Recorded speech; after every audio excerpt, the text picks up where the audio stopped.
it was just such a shock that my spine is degenerating enough that started from this very severe automobile accident all those years ago, that not only after the surgery, but for the rest of my life, I will be limited in movement.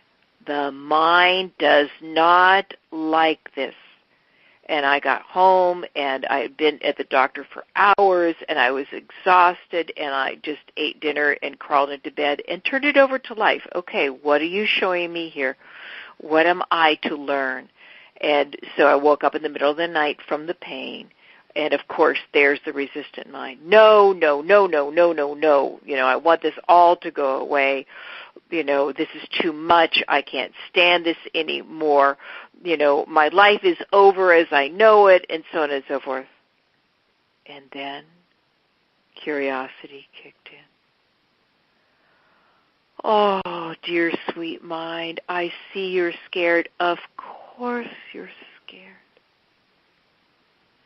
And as I was present for my mind and acknowledging, you know, all of its fears, it began to calm down. And I said, let's just rest here. And my mind could do it for a moment, and then it would go back into its fears, and I would acknowledge it, and then more. It would rest on the breath. And then slowly and surely I moved out of the tightness and into spaciousness. And my heart now could open. When we're tight, we have an armor around our hearts. And it is our hearts where lasting healing happens. And now my whole body was bathed with the tenderness of my own heart, especially the scared mind, and especially the pain in my back and in my leg. The joy of that. Now there's no struggle. There's just spaciousness. Now, the next day, when I would get a shooting pain down my leg, or I would realize, oh my God, there's so much I do that requires twisting, lifting, and bending, would the mind get upset again? Yes. But I would notice that I was tight again. And then I would begin to open it with my breath. I don't know what I would do without long, slow out breaths. The breath is one of the most powerful ways that you can calm down the fight or flight mechanism, of the bubble of struggle, of our conditioned mind. And then all of a sudden there'd be space, and then I was just here in the flow of life that included a somewhat upset mind and a in-pain body. But just like the man in the symphony, it didn't take me away from the symphony. Yes, it kind of, added extra noise. But you can learn how to focus on the symphony rather than focusing on the struggles in your mind. And so, yes, I have quite an adventure, ahead of me. But I will tell you, and I have the right to say this because, this soul took on a lot of pain and suffering in this life, and yet Stephen Levine taught me how to compost it. It's like I was given a lot of shit, and I composted it and am now growing beautiful flowers. So if this intrigues you,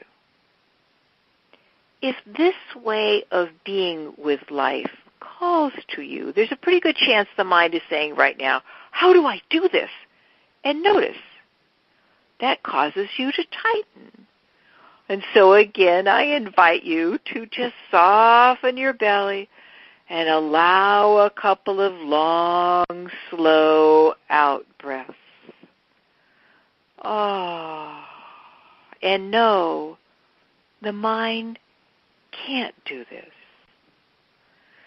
But I want to offer 3 different things that you can add into your life, gifts that you can add into your life, that are not about trying to get to the ocean of being or the symphony or back into who you truly are, but they're more so learning how to unhook from struggle by seeing it and then noticing that there is a huge difference between having your attention in your struggling mind and having it here for life.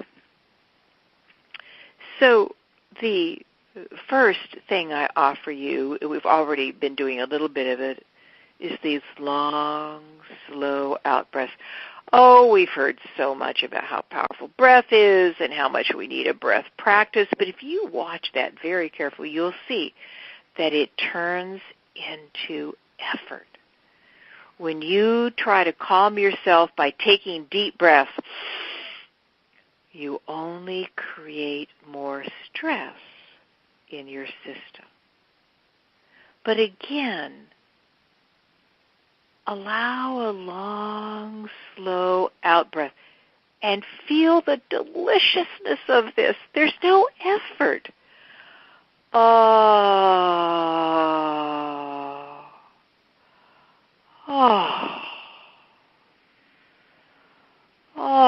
And you can say the in so many different ways. It's such a delicious sound. And to do the pause that refreshes, with these long, slow out-breaths, that you can sprinkle throughout your life.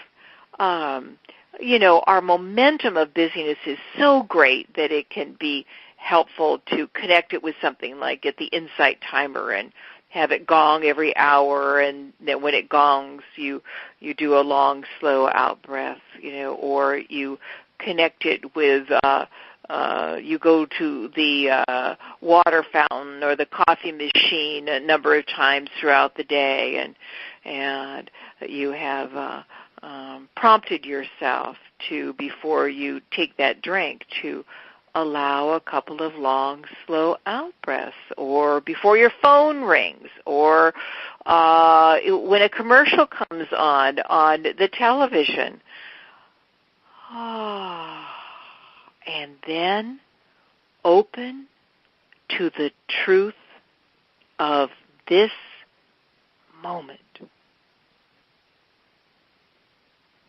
Open to reality. There is a music to reality. There is a felt sense of reality. There's a tactile experience of reality. Your breath is rising and falling. The cars are passing by. The birds are singing. Bring your attention here and say to yourself, this is it, or something along that line. I'm here.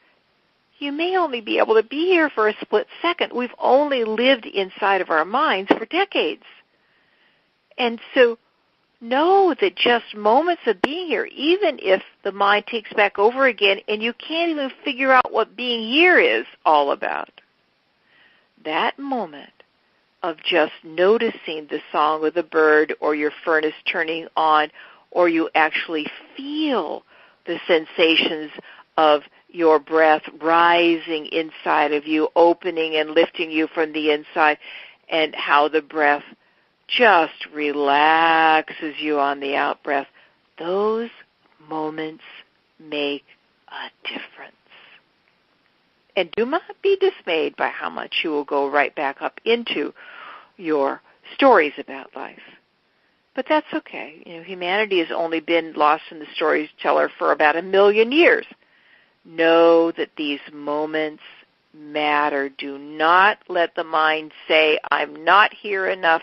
Oh, I'm a failure at being here. Oh, this isn't working. Know that a moment here and a moment there matter. The second thing you can do is become what I call a tightness detective. I've said many times that this wonderful study, which I've never been able to find, a teacher told me about it, that they studied children's breath practices, and all the children were breathing their natural breath before they went to school, like dogs and cats do. If you have a dog, a cat, or a baby, in your house, just notice when they breathe, their whole trunk is involved with the breath. Oh. And then notice your breath. Mostly it's just up in your chest, and it rises, it goes up into your chest. Your breath doesn't go down into your body. That engages your whole trunk like your dog, your cat, or the baby does. And so become a tightness detective. What would it be like for the next week if you just noticed how much you hold your breath? Rather than saying, oh, now I've got to take deep breaths, you just notice, my God, I'm holding my breath again.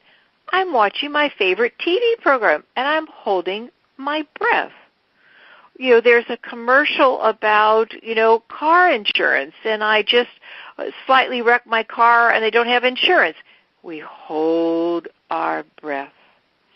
Become a tightness detective, and if your breath doesn't call to you, use your shoulders. It is a guarantee that we tighten our shoulders, including our jaws and our necks, and even up into our head when we are in the bubble of struggle. And what you can do when you see that you're holding again is allow a long, slow out-breath, and know that even if it doesn't change the holding, or it doesn't seem like it changes the holding in that moment, it makes a difference. It's like drops of water in a bucket, and slowly one day the bucket overflows. You can also soften your belly. Oh my God, we're such a tight-ass society. And you can see that not only, in your pelvic floor, but, in your belly itself. Right now, just notice. Are you holding in your belly? It's almost a guarantee that you are. Soften it for this moment. Let it go. Even if it grabs right back hold again, let it go. Oh. Oh. So become fascinated by how much you hold in your mind, your body, and your heart, and have a moment that counterbalances that. Whether you let go of your shoulders or you allow a long, slow out breath. The third thing that you can add into your life is two absolutely wonderful words. Don't know. Can you feel the roundness of that word, no? Don't know. It's almost like our breath. Don't know is the counterbalance to the mind trying always to get it together.